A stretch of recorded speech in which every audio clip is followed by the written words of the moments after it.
So, next reaction is oxidation of silicon.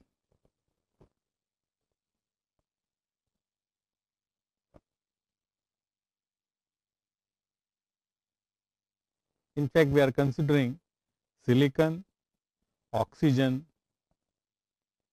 equilibrium. So, if I write the reaction silicon plus 2O, that is equal to SiO2, this rounded brackets I am using for slag and a square bracket I am using for dissolved in metal. Delta G naught, the value is minus 542165 plus 202.83 T. Now, this is equation number 14. Now, remember this reaction is highly exothermic in nature. Now, about log of Ka silicon, that is equal to 30,110 upon T minus 11.4. Now, there are different sources have given slightly different value. I thought to give you the value of log K silicon from other sources also. So, log of K silicon from other sources is 29,700 upon T minus 11.24. In fact, this is equation 15, this is equation 16.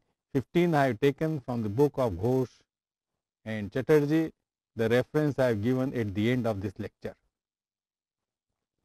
And this I have taken from the book Codrier et al. Again the reference I have given at the end of the chapter.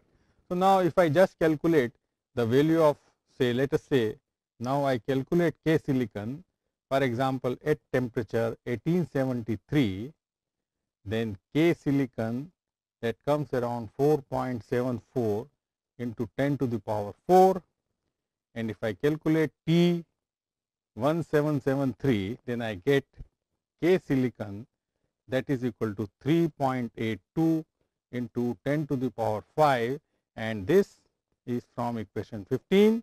Now, the same value of K silicon I calculate from equation 16, then I get T 1873 Kelvin, they are all Kelvin.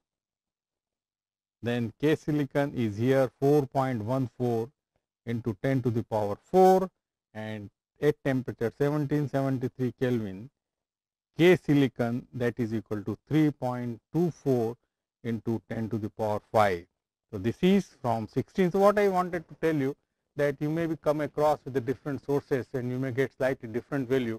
So, accordingly I gave you just for the reference, but both the equation predict that the decreasing temperature increases the value of K silicon. That is our conclusion that we get at different temperatures.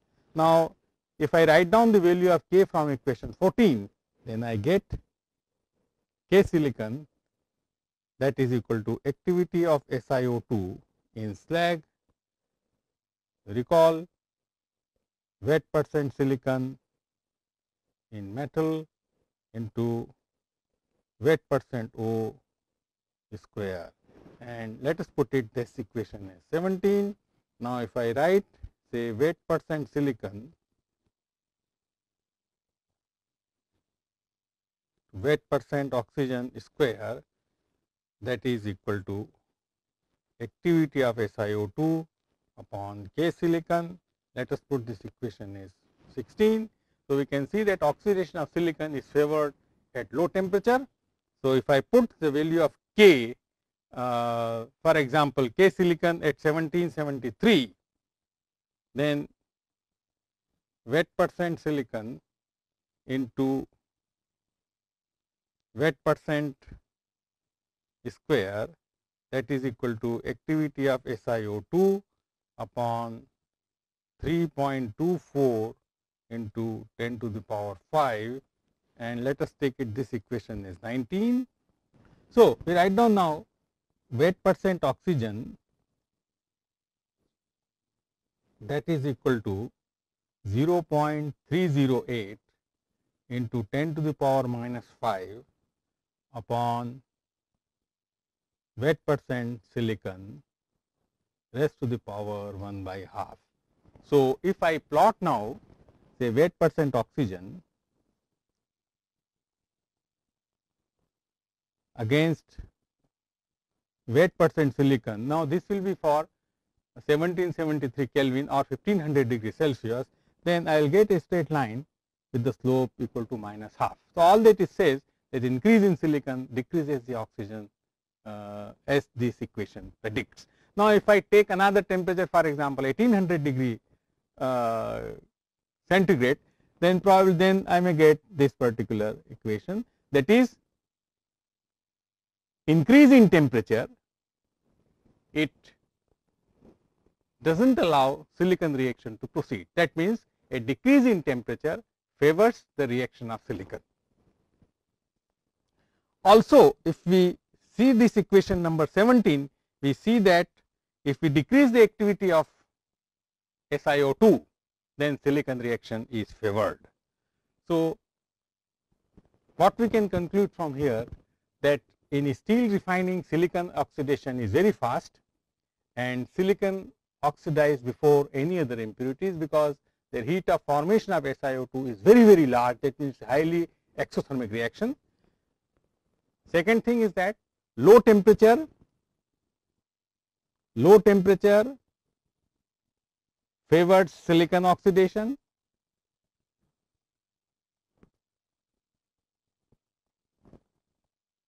and basic slag also favors silicon oxidation. Why? Because if a slag is basic, the activity of SiO2 is drastically reduced, and hence the basic slag favors the reduction of silicon in the metal. Now, therefore, because of its very strong affinity of silicon with oxygen, now silicon is used as a deoxidizing agent,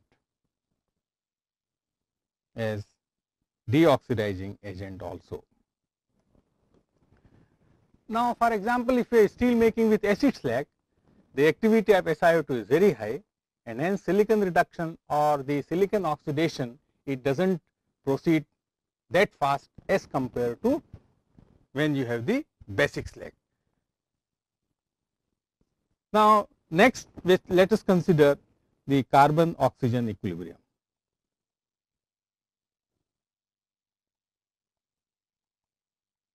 Next, consider carbon oxygen equilibrium, also called oxidation of carbon. Now, this oxidation of carbon is the most important reaction in steel making. Now, let us consider the reaction. For example, C plus O, that is equal to CO, and here again I could get the different values of KCO from the literatures I am giving you.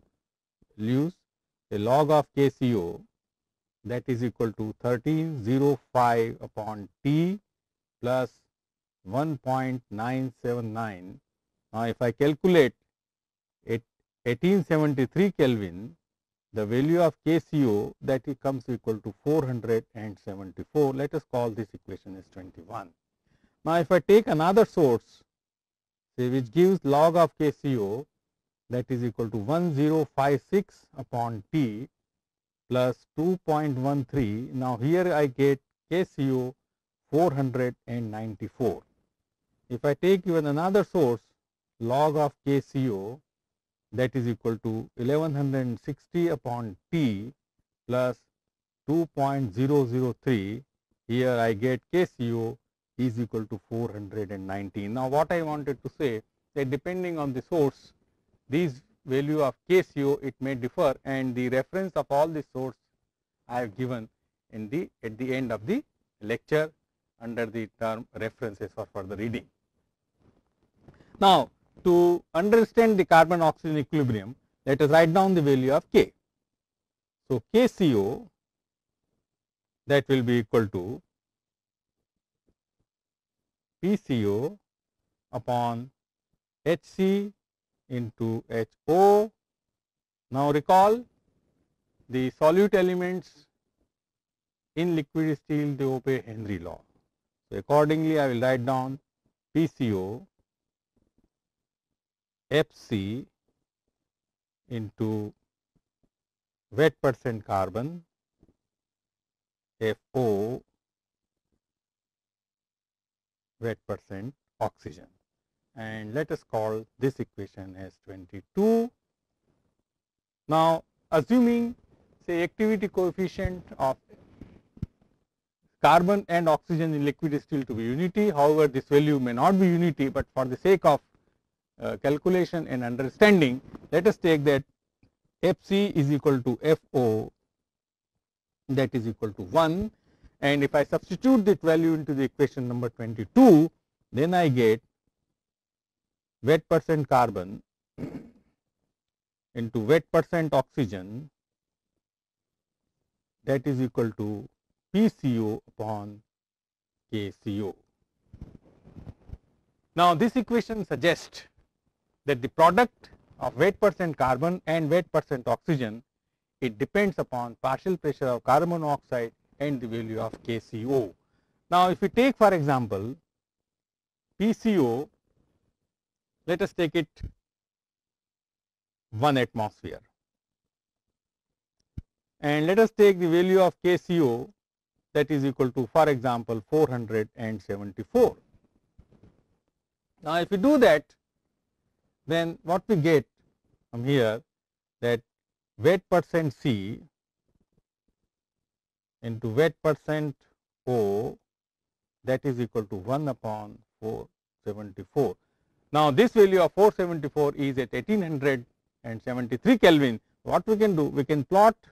So, if we plot for example say wet percent O upon wet percent carbon, then what we get is this sort of relationship. This is just a schematic relationship. So, wet percent carbon increases from here and wet percent oxygen, it increases in this direction. So, what this reaction says, or what this plot suggests, that as the wet percent carbon increases, the wet percent oxygen dissolved in steel, it decreases. Also, this plot suggests that at low percent carbon in steel, the dissolution of oxygen increase also, because if you see at the lower ranges of carbon, the dissolution of the oxygen, it increases very fast. Now, for example, if I calculate, say take wet percent carbon and take here wet percent oxygen, and I calculate for different PCO values. I take PCO 1 atmosphere, 1.2 atmosphere and 1.5 atmosphere. So, if I do that, I put here the PCO is equal to 1 atmosphere, PCO 1.2 and PCO 1.5. If I take say 0.05% carbon, 0.1, 0.5 and 1.0. So, I calculate here 0.0425, 0.0213, 0.0042 and 0.0021. At PCO is equal to 1.2 atmosphere, 0.51, 0.026, 0.0054 and 0.0025. PCO is equal to 1.2 atmosphere. At PCO is equal to 1.5 atmosphere, I calculate 0.064, 0.032, 0.0064 and 0.0032. So, what this calculation suggests, that increase in the partial pressure of carbon monoxide, it increases the dissolved oxygen content in steel. So, if I plot these values, or if I just show schematically this value, if this is as 1 atmosphere PCO, then somewhere here I should have 1.5 atmosphere, and this particular range may have the range of partial pressure of CO. So, what I want to say from here is that increase in partial pressure of carbon monoxide, it increases the oxygen dissolved in steel. Now, you must be wondering what does it mean. Now, for example, if I consider a bath, is a hot metal bath. This is hot metal, and from here, for example, a nucleation site is somewhere here, and here carbon monoxide bubble is evolved. So, at this particular location, if this is the nucleating site for nucleation of C and O, that is equal to CO bubble, then the partial pressure or the total pressure on this bubble will be equal to P, that will be equal to P atmosphere plus this column pressure, that is rho LGH, where H is the bath height. So, what this says, if the nucleation of C plus O is equal to CO bubble occurs deep in the bath, then on account of the ferrostatic pressure plus atmospheric pressure that this bubble is exerted, because of that the dissolution of oxygen in the bath, it increases. Now, in another situation, for example, if the nucleating site, for example, here, say here somewhere here, if we have the slag. So, if the nucleating site is at the slag metal interface, then we can consider the nucleating bubble will be experiencing only atmospheric pressure, for example, equal to 1 atmosphere. So, between the range where the CO bubble is nucleating, depending on that the dissolved oxygen in steel, it may vary. So, now this reaction 21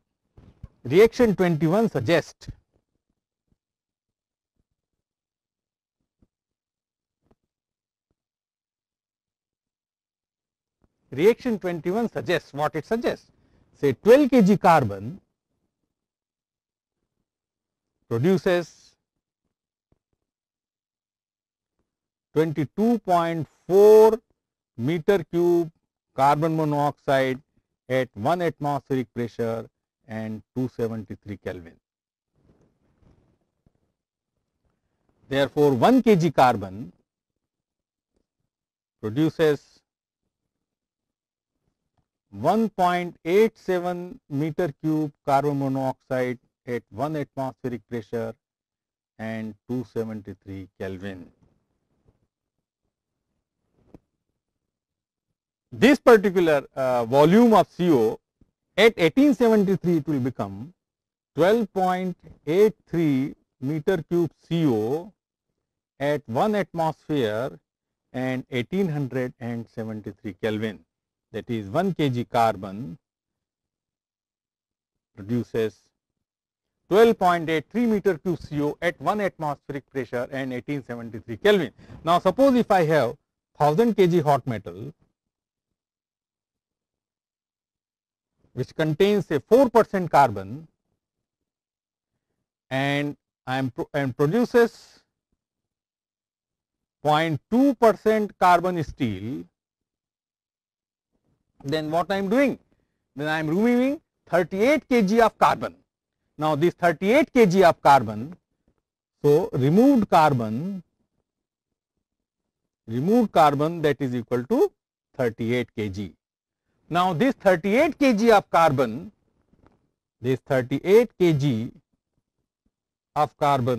will produce 488 meter cube of carbon monoxide when calculated at 1 atmosphere and 1873 Kelvin. And my dear friend, this is per ton of hot metal. Of course, this amount of CO will be evolving over a period of time. It is not that suddenly it will evolve. It will evolve over a period of time. So, you can think of that this reaction is very, very important in case of steel making. So, you can also imagine that this reaction, if suppose we consider 100 ton of hot metal, then for 100 ton of hot metal you can calculate the amount of CO that will be evolving, and hence the uninterrupted exit of CO gas must be ensured during refining of hot metal to steel. Now, with this what I mean is as follows. Now, for example, again I take a steel bath. This is hot metal containing 4% carbon. I am providing oxygen. There is no slag cover in the beginning. Then whatever the amount of CO which is evolving due to oxidation of carbon will be exiting uninterruptedly and continuously from the bath, because there is no hindrance. So, that is one extreme. Now, another extreme, consider the situation. I have here metal bath, and on the top I have slag.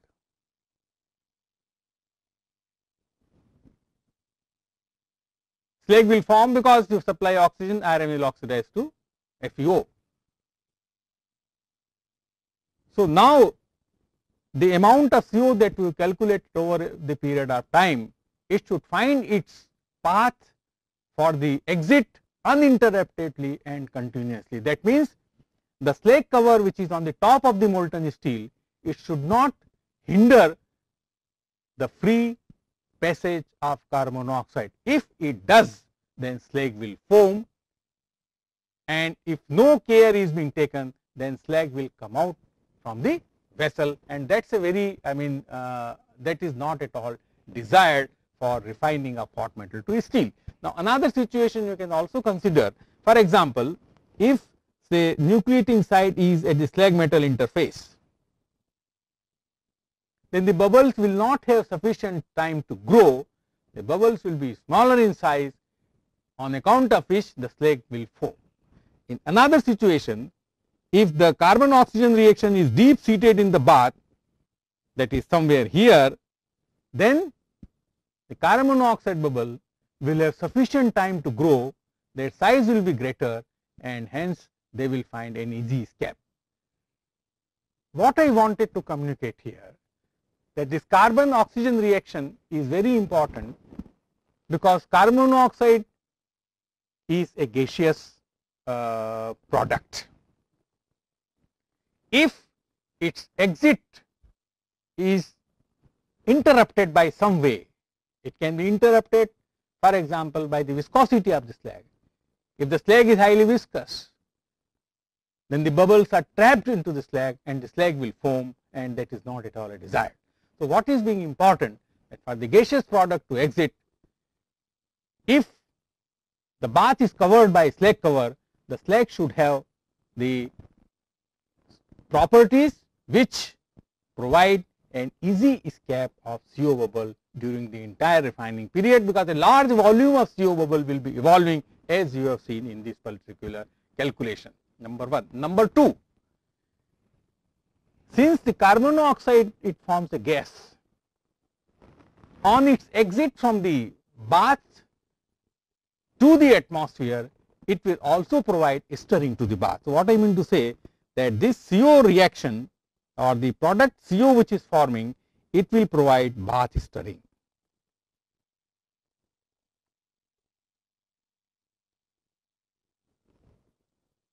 And stirring of the bath will eliminate the concentration and temperature gradient. So, these are all the advantages. Another thing, as the CO exits through the slag, it will also provide stirring in the slag.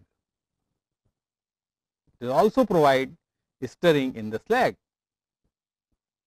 So, what are the advantages associated with the stirring of the slag? Suppose you have made a slag and you want to add something for the dissolution in the slag, then because of the good stirring, it will try to eliminate the gradient, and hence dissolution rate will be faster. So, these are the some of the advantages of the C plus O is equal to CO reaction, but at the same time, if easy escape of CO bubble is not guaranteed during their exit, then the slag will foam and it may come out from the vessel, and this particular phenomena is undesirable and it is called sloping, because it leads to large amount of metal also along with it.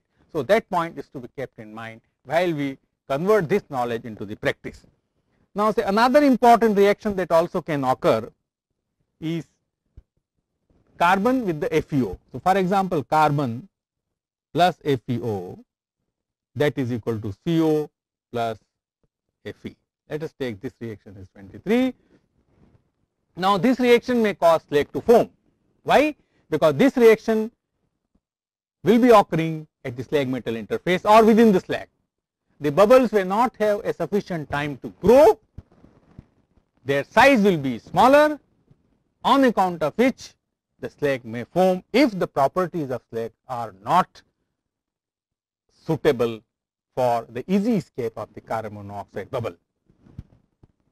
For this purpose, slag properties, its formation, they are also an important part of steel making. Now, this reaction C plus O is equal to CO has also importance during solidification of steel. Now, say as temperature decreases, so as temperature decreases,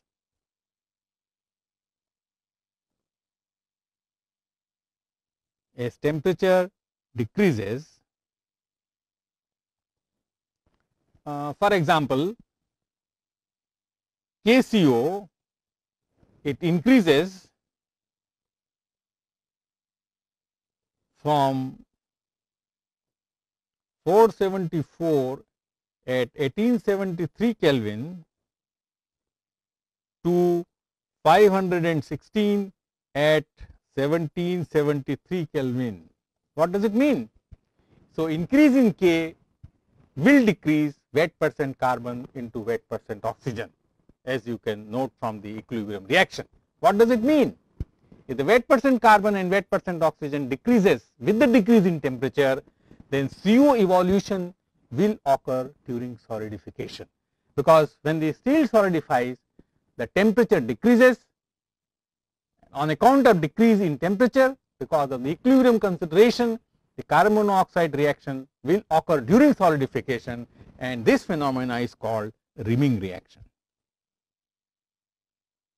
And this phenomena is called rimming reaction.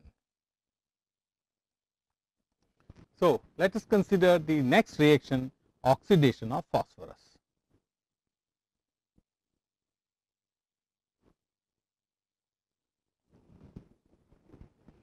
Or phosphorus oxygen equilibrium.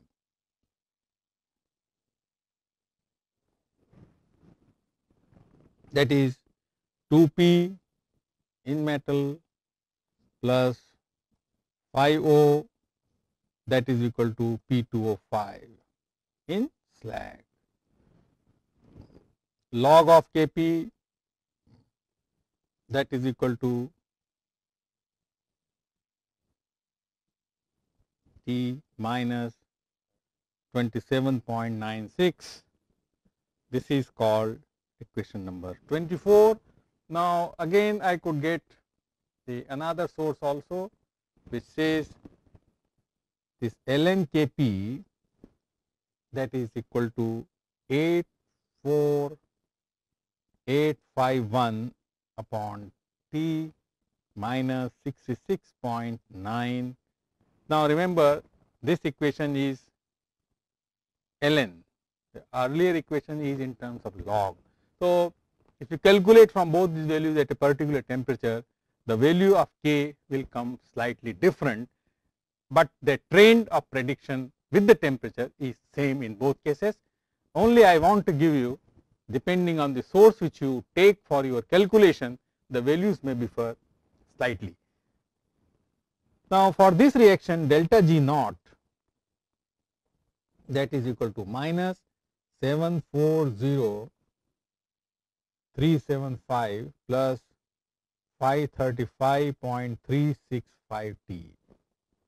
Now, at temperature T is greater than 1382 Kelvin, delta G naught is positive. What does it mean? P2O5 will decompose and phosphorus will revert into the bath. Therefore, P2O5 or the activity of P2O5 must be decreased drastically. If we do not decrease the activity of P2O5, then whatever P2O5 will form, it will immediately decompose and the phosphorus reversal will be there. So, if I write down the value of Kp, Kp will be equal to activity of P2O5 upon wet percent P square wet percent O to the power 5. Let me put this reaction as 25. Now, we also know that wet percent O, that is equal to activity of FeO into wet percent O saturated.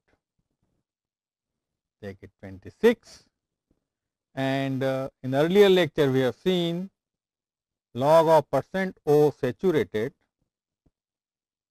that is equal to minus 6320 upon T plus 2.734, that is, let us take equation number 27. So, by equation 25 and 26, we can replace wet percent oxygen in equation 25 by using equation number 26. Then we get, and after rearrangement, then we get Np2O5 upon wet percent P square, that is equal to Kp activity of FeO to the power 5 wet percent O to the power 5 saturated upon gamma P2O5. Let us call this equation 28.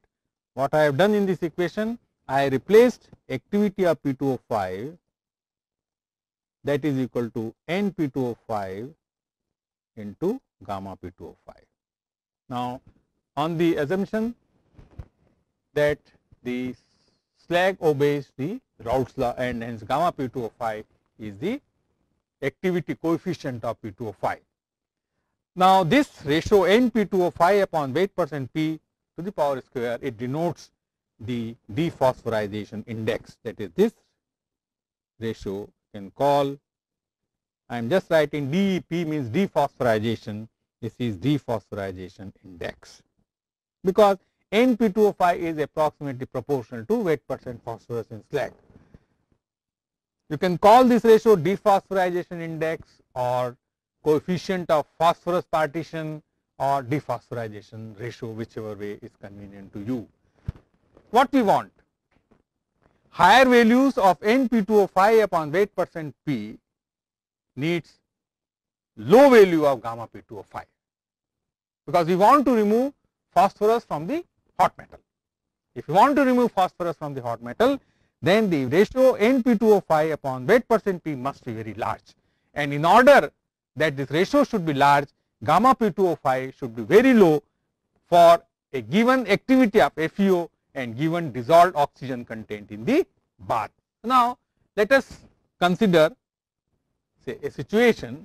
For example, consider activity of FeO that is equal to 0.31. That means we have created a slag which has activity of FeO equal to 0.31. Let us consider temperature equal to 773 Kelvin. Then we can calculate a temperature 773 Kelvin Kp, that is equal to 7.06 into 10 to the power minus 7. This is from equation 24. However, if you calculate from other equation, this value will be something different. Now, I can calculate also wet percent oxygen saturated, that will be equal to 0.15%, and that I have calculated from equation 27. Then wet percent oxygen, that will be equal to 0.15 into 0.31, that will be 0.0465. You can also calculate because we did this calculation earlier. Now I substitute all these values and try to know what value of gamma P2O5 I would require to remove phosphorus from metal to slag, or other way around to increase the ratio of Np2O5 upon wet percent P square. That is what I am trying to calculate. Now if I substitute all these values into equation say 28, then I will be getting gamma P2O5 that will be equal to Kp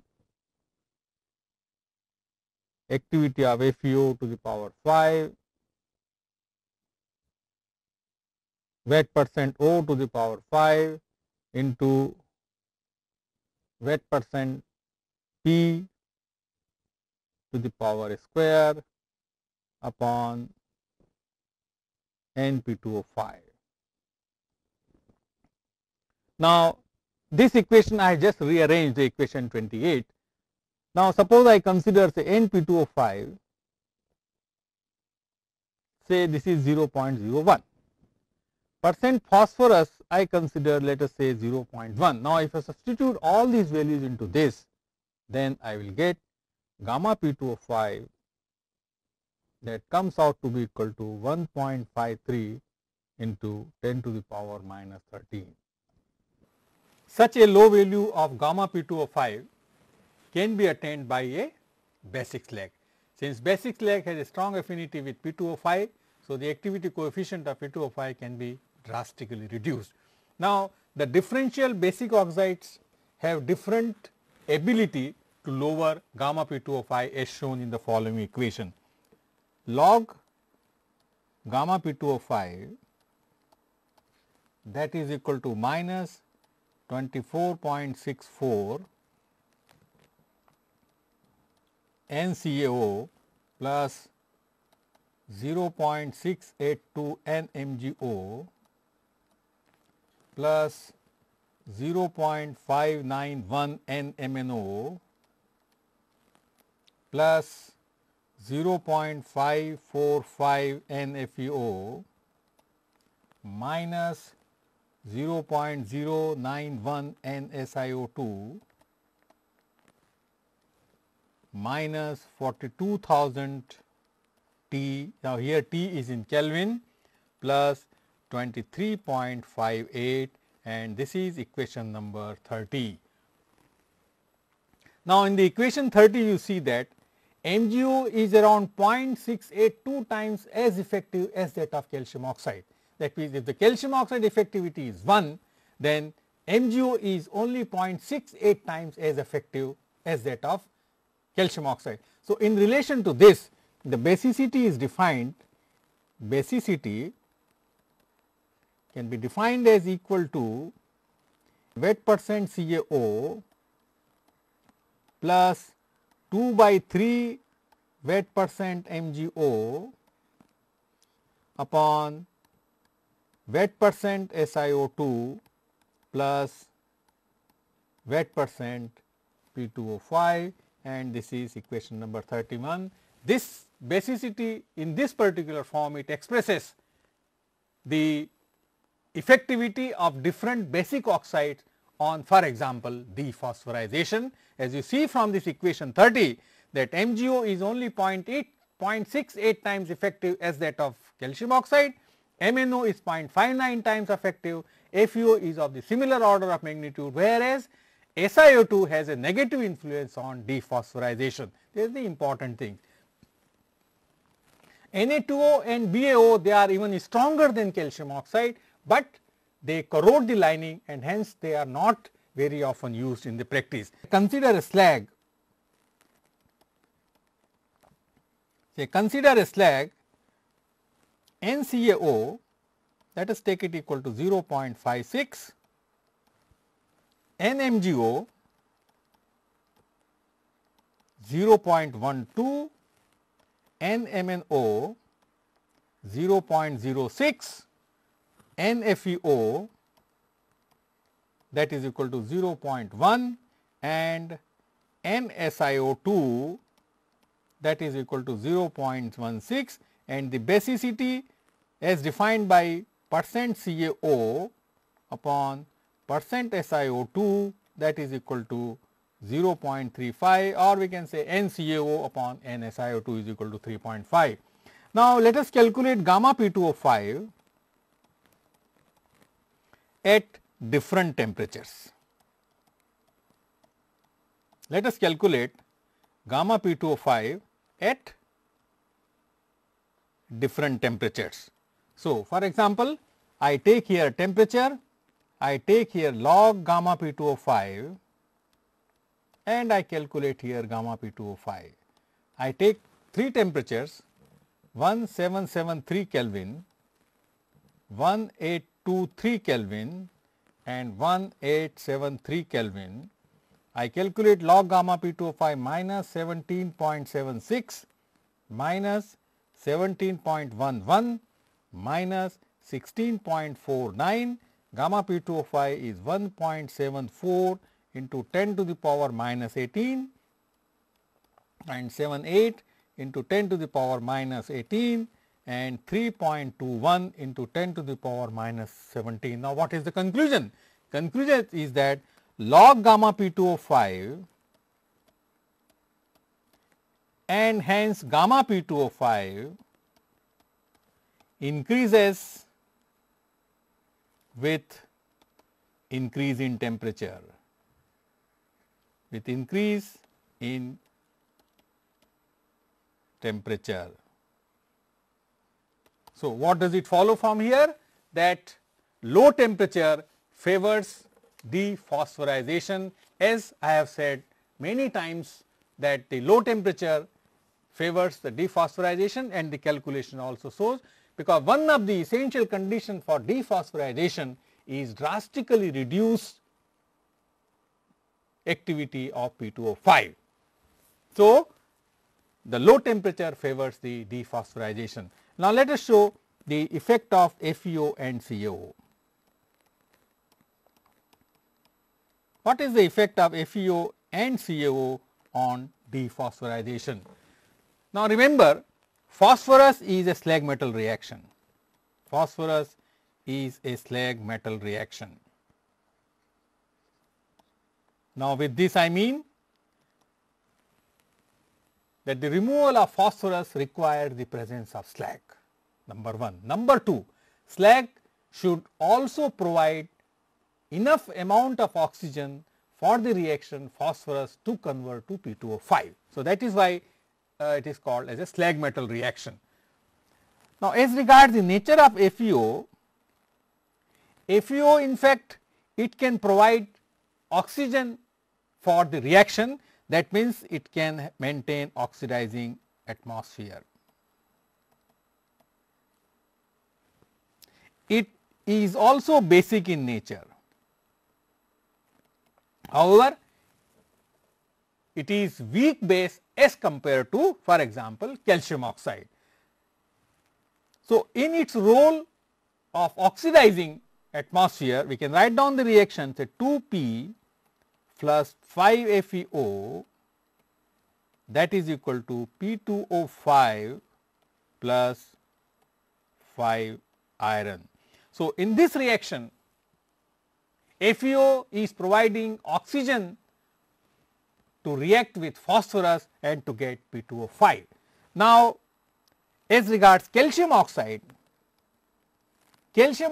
cannot provide oxygen for reaction with phosphorus. So, calcium oxide it is only basic in character.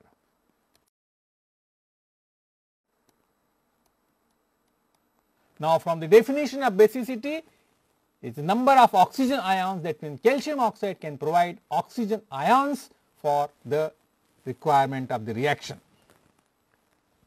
Another important feature, calcium oxide is a stronger base as compared to FeO.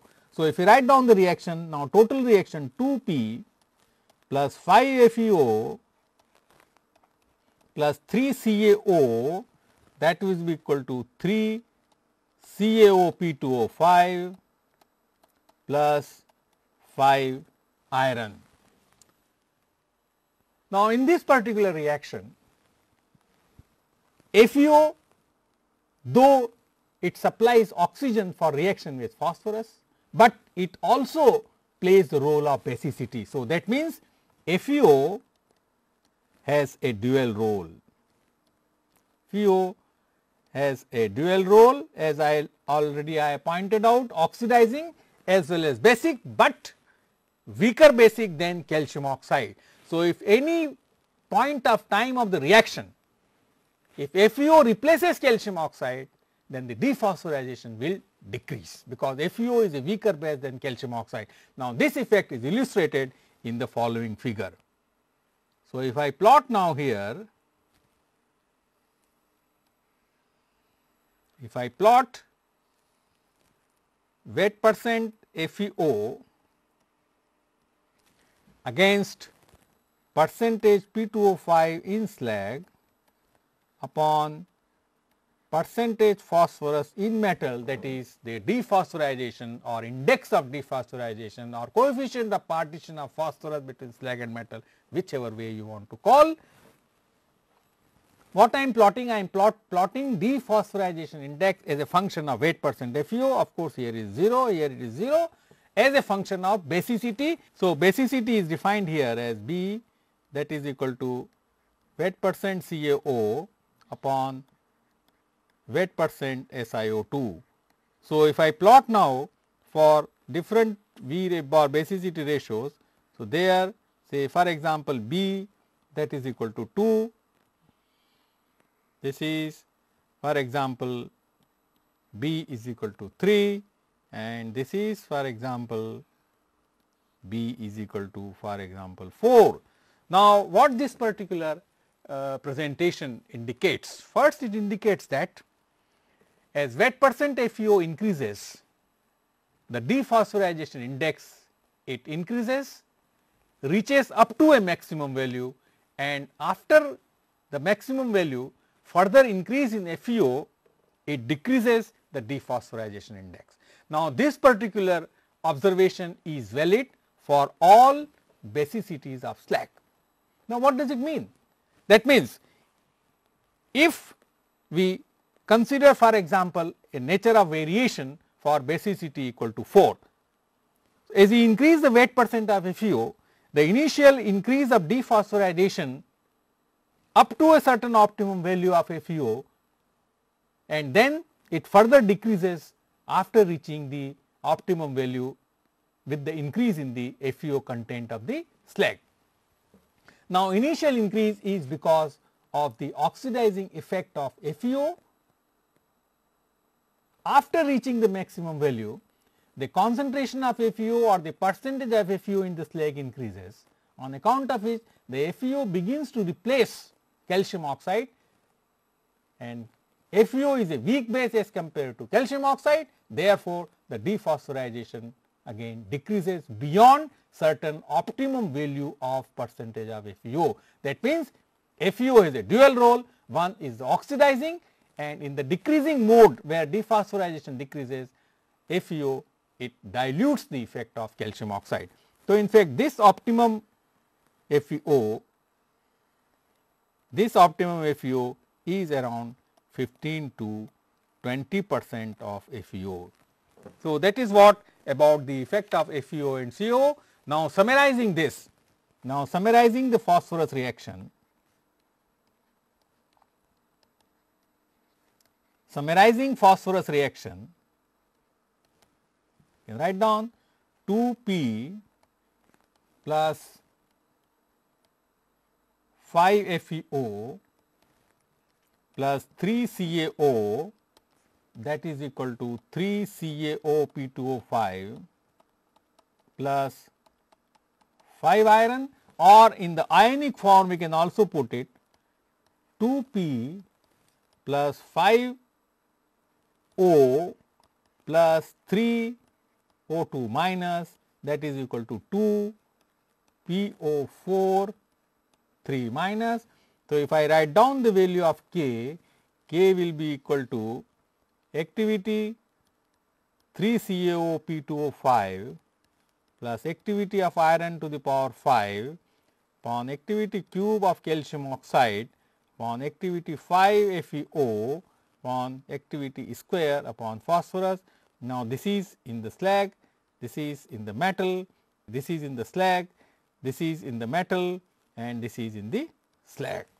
Now, from here we can arrive best possible thermodynamic conditions, best possible thermodynamic condition for phosphorus removal. Number 1, as I illustrated, low temperature. Number 2, high FeO. But optimum value of FeO up to 15 to 20%, and third, high calcium oxide. That means slag should be basic and limey. Now, here it is important that FeO should be dissolved in slag, it should not be undissolved. Kinetically, stirring is always better for enhancing the rate of slag metal reaction. Now, just I have to tell little bit about the condition for simultaneous removal of carbon and phosphorus. Now, you know that from the point of view of steel making, hot metal contains silicon, carbon, manganese, phosphorus. You have also noted that the silicon and manganese, they are removed comparatively very fast. It is only carbon and phosphorus that require a little more time. So, let us see the simultaneous removal of carbon and phosphorus. I will initiate, then you complete it, and let us see. Say simultaneous removal of carbon and phosphorus.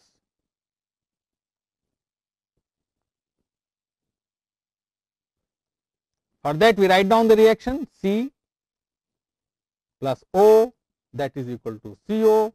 Let us put it log of KCO 1305 upon T plus 1.979. Then I will write down 2P plus 5O, that is equal to P2O5, and log of Kp, that is equal to 38,668 upon T minus 27.96. Now, I can write down the value of Kp, I can write down the value of KCO, and I substitute them in order to get this equation. This you can do yourself. You write down the value of KCO, you write down the value of Kp, and then get the following equation: Np2O5 upon wet percent P whole square, that is equal to Kp into wet percent O to the power 5 upon gamma P2O5. Note, you have to use also activity of P2O5, that is equal to Np2O5 into gamma P2O5. Now, I have to replace wet percent O also.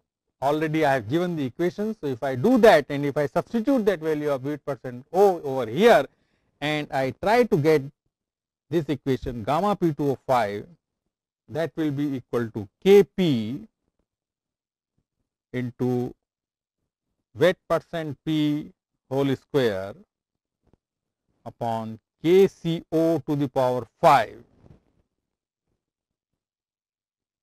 wet percent carbon to the power 5 Np2O5. So, for the simultaneous removal of carbon and phosphorus, the value of gamma P2O5 calculated from this equation is required. Now, let us do some simple calculation. Say I take temperature equal to 1773 Kelvin, I take say wet percent phosphorus, let us take 0.15%, wet percent carbon in metal, let me take 2%, Np2O5, let me take 0.1, then I can calculate the value of Kp, that is equal to 7.06 into 10 to the power minus 7. I calculate value of KCO 519. Now I substitute all these values into this, say gamma P2O5. If I substitute all these values, then I will be getting gamma P2O5 equal to 1.317 into 10 to the power minus 22. What this suggests? Simultaneous removal of carbon and phosphorus is possible.